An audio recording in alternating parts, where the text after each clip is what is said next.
Hello, hello, hello. I am in Tennessee. I almost said North Carolina. We moved, and it is 2 o'clock here, and I have the kids down for a nap. The husband's here though, and everything's a little bit quiet in my house right now. So let me know where you're coming in from. How's your Friday? Do you have big plans this weekend? I'm really excited to talk to you all. There's been a couple questions that have come in about what I'm doing and how I'm doing it. And I was like, okay, let's just talk about it. Holly, hello, my friends. So good to see you. I know you have tons of experience of having little people in your space while you're working. So glad that you are here. So just so that everybody's on the same page, I do these about once a month. I myself am a live stream producer, so I'm usually behind the scenes, and I am challenging myself to be more in front of the scenes. So I'm doing this about once a month, and it's usually on like the last week of the month. My husband was laughing with me because he was like, Shelby, you literally could do it a couple days difference and you would just be at the beginning of the month. But because of who I am as a person, I told myself I was going to go live once a month, and that meant pushing it off to the end of the month.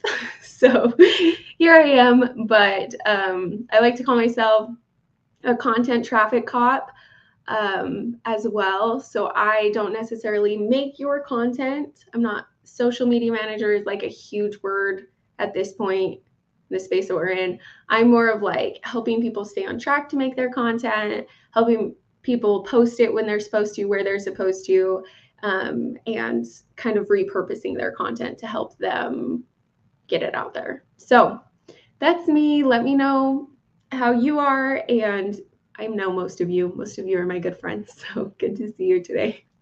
So I also share wins and fails every month.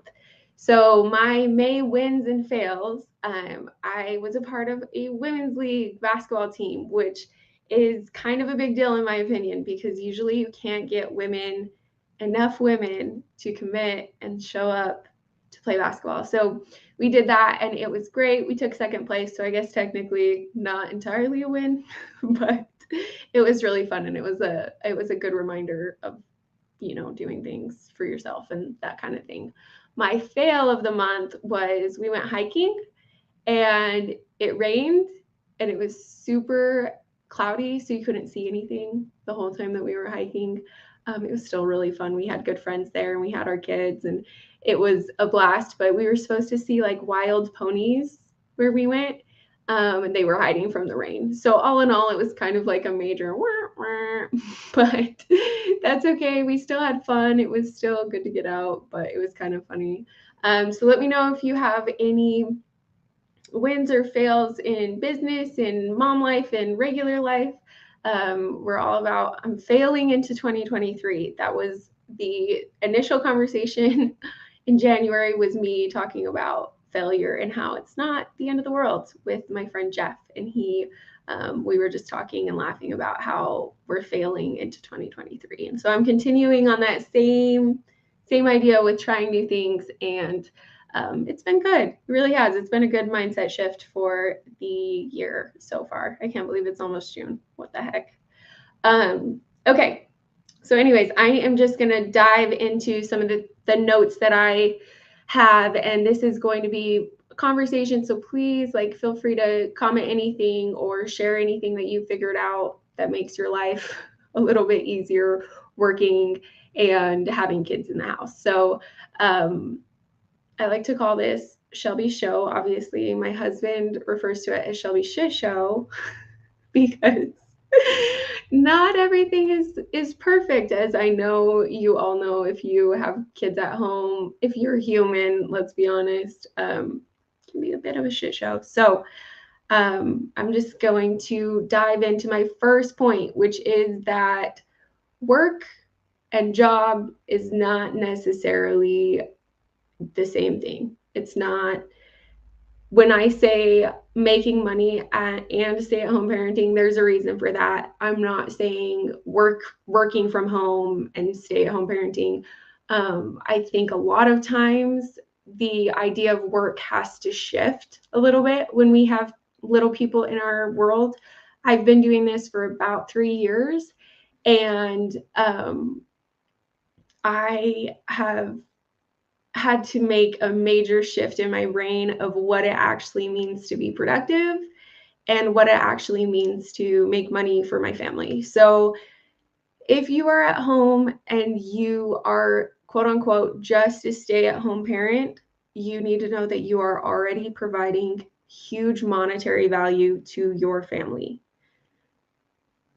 Really, like, look up daycare costs if you have a minute in your area and just kind of crunch the numbers on what it would actually cost for you to go to work outside of the house. And a lot of times it doesn't make sense. And for my family, for a long time, it didn't make sense for me to have, quote unquote, like a real job.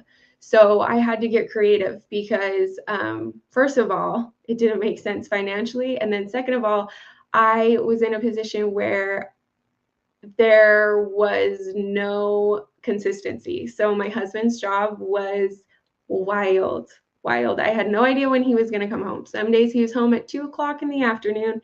Some days he was home at 11 o'clock in the evening, like nighttime. So it wasn't even like I could count on some sort of like consistent schedule that we could kind of work our lives around. And then that being said, I just chose to be home with my little people. So my son is about 3 years old, and I looked into a work from home job before I had him because I knew going back to work or going into the workforce for me was not an option. And that's kind of hard. It's really hard to make that decision, to have those conversations. And I don't know. I just think that if you're in a position where you're not sure what you're going to do next, you're not sure what work looks like for you, first of all, you're working as a parent. Zero, that's it. Mic drop. You're working, but what does it look like making money, or that could look different. So a lot of ideas, there's like, the world is our oyster right now with the internet in a lot of ways, but it's also overwhelming. So there's a couple of like freelancing sites that you can join if you're good at, like, I don't know, graphic design or website building or things like that, copywriting, things like that. You can get on Fiverr. I always say that one wrong. Fiverr or Fiverr. I think it's Fiverr or Upwork. And you can kind of work in the free space that you have. So there's like some things like that, but also just redefining what a productive day looks like for you was huge for me. So for me, I do a thing where I have a list of everything that I need to get done for the day, and I make sure I include family things on that list. So I used to do it where it was just like client name and what I needed to do that day.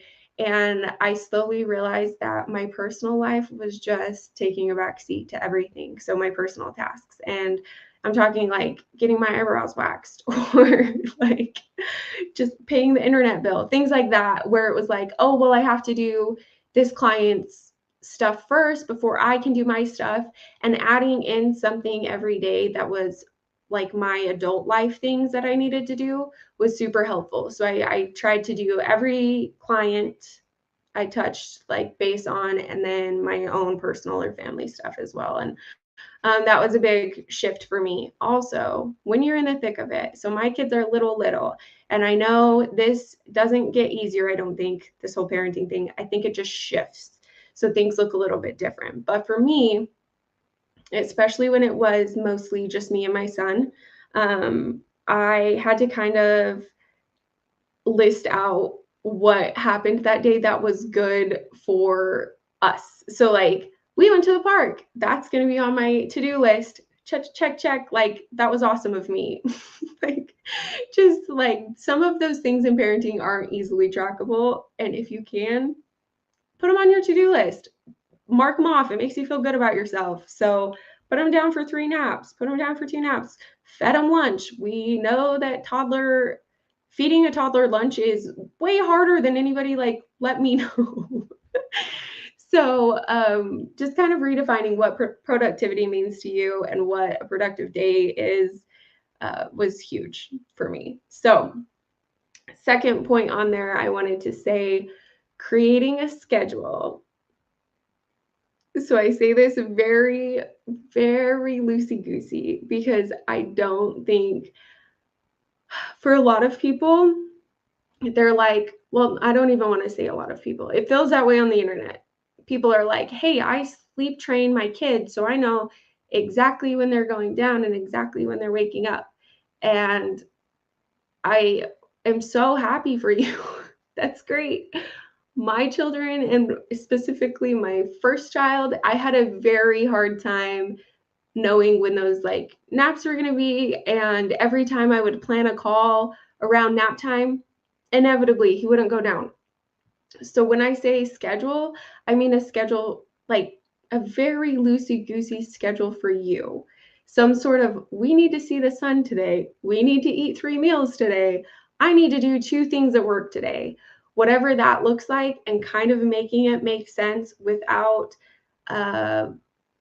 like scheduling every minute is huge, because we know that you can schedule things out and it's not going to happen. So that being said, the first year of life is insane. Their schedules and their nap times and their feeding times are insane. So if you're at that phase, hang in there. I personally would say the hardest time for me to work and be a stay-at-home parent was from about 9 months until 18 months. I had a lot of help around 18 months. So my situation kind of shifted. So I don't know if maybe it was like my kid grew up, or if it was like I got more support. But I will say that there was a rough time from about 9 months to 15 months where they're like not easily, they don't play by themselves easily. So if you're in that phase, just hang in there. And the other thing I would say is just, what can your kid or your child or your house expect from you consistently, and stay with it. So if it's really important to you that you put your kid down for a nap, and you do have some sort of like help in the house, like for me, maybe I should back up a little bit. So for me right now, me and my husband, I have staggered schedules. So now we kind of know there's one parent in the house that is watching the kids, one that's working, kind of thing. But before, when it was just me, I had a hard time letting go of bedtime. So sometimes when I say just me, my husband is super duper supportive, and when he is home, great help. But when he would come during bedtime, I would be like, no, but I want to do the bedtime routine. And honestly, that was probably some prime work hours that I could have had him handle some of that, and me work. So just knowing like, okay, where can we give and take so that at this time of day, you're doing this and I'm doing this, but my kid can always expect that I'll join for dinner, or I'll read them a story before they go down, or things like that. So what is something that can be consistent, but also like make sure you're not overextending and overpromising yourself, because I've done that. It's very hard to for me, it was really hard for me to go from basically being not only primary caregiver, but basically the only adult in this little boy's life, to having a ton of help and family around and a lot of people that wanted to help me. And like that switch was a little bit hard, and it was good for everybody, of course. But anyway, so just what's something that your kid can consistently expect from you? Try to keep that in your daily routine. So, and then my last point that I want to bring up is permission to suck. Permission to suck at your job. Permission to suck as a mom sometimes. Let me just kind of like dive into that. So, when I was trying to juggle more work, more kid time, I actually like blocked off my days to where it was like, okay, let me back up. So why is a rainy day can be like the best gift to a mother there ever was. I feel that way. If you feel that way, let me know. But sometimes when you wake up and it's rainy and cloudy, it's kind of cold, you're like, oh, guess we can't do anything fun today. We're going to have to watch TV, just snuggle up together as a family. And for whatever reason, it just like, it relieves that pressure to be go, go, go, or at the park, or um, I don't know, doing some Pinterest activity outside or swimming. And it gives you a little bit of permission to slow down. So, but that being said, you can't have rainy days every day, or your kid goes crazy in the house and you go crazy. So it's almost like we need to find a balance, right? And for me, what worked for me was I was like, Tuesday and Thursday are quote unquote rainy days. So Monday, Wednesday, Friday, we like splash pad or grocery store, like big fun for my kid. The grocery store is fun, but more fun, big things. But on those Tuesday, Thursdays, it was like, oh, it's kind of like a rainy day. Like my expectations for myself and my kid were less. And I would spend more time on my laptop at work, doing the work things that I needed to do, but also kind of just like, these are the days I'm not going to try to be super duper productive. These are just the days I'm going to do what I can.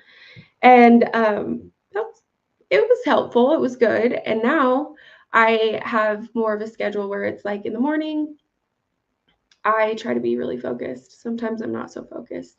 And then the afternoon, I can be a little less focused. And the hard thing is when we are on our computers or our laptop or our laptops or our phones, our kids don't know the difference between work mom and scrolling social media mom. And they can't see you stressed out about a work task versus you just catching up with a friend. So I try really hard to make my afternoons with my kids less of me on my phone. And on the weekend specifically, I try really hard to not get my laptop out and also not get my phone out and just kind of spend time away from screens because it is hard for them to know. That being said, it's also important that you make your thinking seen to your adult counterpart, whether that's a partner or a nanny or anybody, even if you're visiting your parents and they know that you work from home, they know that you do something on your laptop, but they're not sure what. Be very clear about when it's okay for them to talk to you, when it's okay for them to interrupt you, because a lot of times I get frustrated with my husband because he'll be popping in and it's like I'm in the middle of like deep thinking, like trying to figure out a problem, and he's asking me, you know, where's the wipes at or something like that. And he doesn't know. He doesn't know that I'm problem solving mode or I'm stressed out because some tech issue is not working out. So that being said, just like communicating, like, hey, I'm in the middle of something super like requiring my brain right now. Can you figure it out, or can we talk about it later? And then also just like if you're going to be doing kind of like I did those rainy days, if you will, I would tell my husband when those rainy days were. So it was like, yeah, like these are my days that I'm trying to be like extremely productive and extremely on top of things. So kind of help me. And honestly, he's great at being like, hey, remember how you said you were going to be productive? And I'm like, oh, yes. Because I can be easily distracted. But just kind of making that something that your family and your household can see has been huge. So I know that working with little people is exhausting on a different level, but just parenting is exhausting on a different level. I don't know if there's any magical job that makes it easier or any magical secrets. I would love to say that there's like this one activity that my kids love that just keeps them occupied and I can count on them being occupied for 20 minutes. But honestly, it's just every day is a shit show, you know? Like every day is you're trying new things and you're trying to figure it out, and it changes because these little humans develop quickly and things will change. So for me, especially the first, so I've had 2 kids, and I usually take about 6 weeks of maternity leave, and up until about, I don't know, 4 months, those kids are totally fine to be just sitting on me while I work, while I type, while I have calls. And but right around like 6 months, they start to just be more awake to the world and want to have more interaction. So working during nap time, waking up early in the morning, that works for some people, but it doesn't work for everybody. So when people tell you, hey, wake up early and get some stuff done while the kids sleep, that could work for them. But I know for me, like my little ones crawl into bed with me, and if I leave, they're awake. So now not only are we all awake 2 hours early, but I'm frustrated because I thought I could get work done and I can't. And so just knowing that there's lots of different ways that you can handle working at home with kids, but the only thing you can control is you. You're the only variable that can be controlled, because a lot of advice and helpful things that other people might come across is not going to work with your kid, because your kid is your kid. Things are different for every one of us, and it's just kind of trial and error, but you'll figure it out. And there is a way to make money while you stay at home with your kids, but there is a lot of creativity that goes into it. So if there is ever, oh, Allison, hello, my friend. I'm so glad to see you. Thanks for commenting. Let's see. Having a different space for your work is also huge. I used to have my work computer in the living room, and it was so distracting for me and my kid. Interesting. So now that I'm in a different room, he knows that if the door is closed and I'm on a call and he needs to wait until I open the door. That's amazing. That's a really good idea. I just recently moved into a house where I have my own space. So I'm really excited to see if that helps with the distractions as well, because I have a little person that likes to jump in, and I usually don't mind. And one other thing I would say with what you're saying, Allison, is I also set the expectations with the people that I work with. And this doesn't work with everybody. And it definitely doesn't work with every job, but where I do things on my own, the clients that I have know that my kids are probably going to be coming in and out of calls with me. And this is something I've been kind of public about and posted about on LinkedIn, and have talked about, where it's kind of a non-negotiable for me that if it is frustrating for you to have little people behind the scenes, because usually on my job I am on camera, but I'm behind the scenes of like what you're seeing right now. I would just be in the background, and nobody would see me, but I would be where the guests could see me. Is that even making sense? So when I live stream for somebody, they will be talking to somebody, and then I will be like a little screen on the bottom of their screen. And I like to be very clear that usually on those conversations where I'm not needing to be like on camera, my kids will be there with me. And all of my clients have been extremely easygoing about that and cool about that. And that means a lot to me, because being clear with those people that you work with, just like, hey, here's the season of life that I'm in, and here's my expectations. And I do want to add one thing to that, with making your thinking seen to your spouse and your household. I think it's also huge to make your thinking seen to your clients or your boss or your coworkers. And one thing with that is trying to do it before it becomes a problem. So instead of saying, hey, this week was super crazy, my kid's teething, I'm not sleeping, sorry, I missed that deadline, try saying preemptively, hey, you know what? I am having a rough week. Here are the things that I'm trying to tackle. Is this like the priority of the week or the day or whatever it is, so that you can kind of prioritize with somebody? Because I will always be overly optimistic about what I can get done in a day. And sometimes I'm like, oh crap, like now I've dropped the ball on something.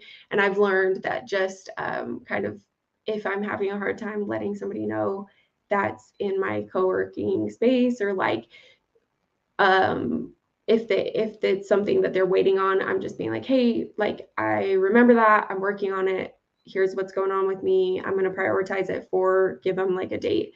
And usually people are like, oh yeah, totally, just making sure that you don't forget or something like that. So let's see, also set the expectation with work and let them know if they randomly schedule a last minute call. Yes, exactly, they will most likely get a 4-year-old that's somewhere in there. Yes. And honestly, the amount of people that are fine with little people, I would say for me, a lot of times it will be me that's more stressed out than the person I'm on the phone with when my kids are there and being rambunctious, because it always is like yelling in my ear and they're like, oh, it's fine, it's fine. And it's like, I know, I'm trying to think straight and I'm having a hard time. So it's fun and it's crazy. And it's kind of like this weird new wild, wild west that we're in, where like this is a possibility for us to actually be home with the kids and make some money.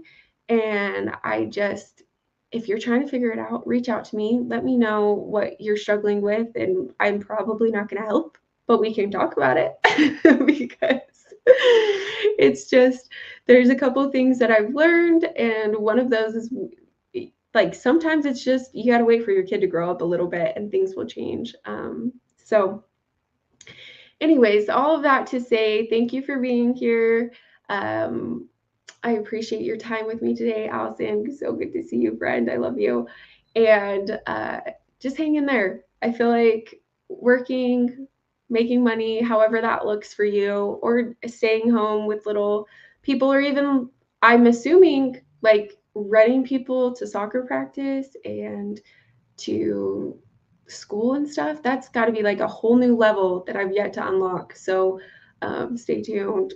But it was so, so good to see everybody today. Thank you for being here. And I'll see you next month.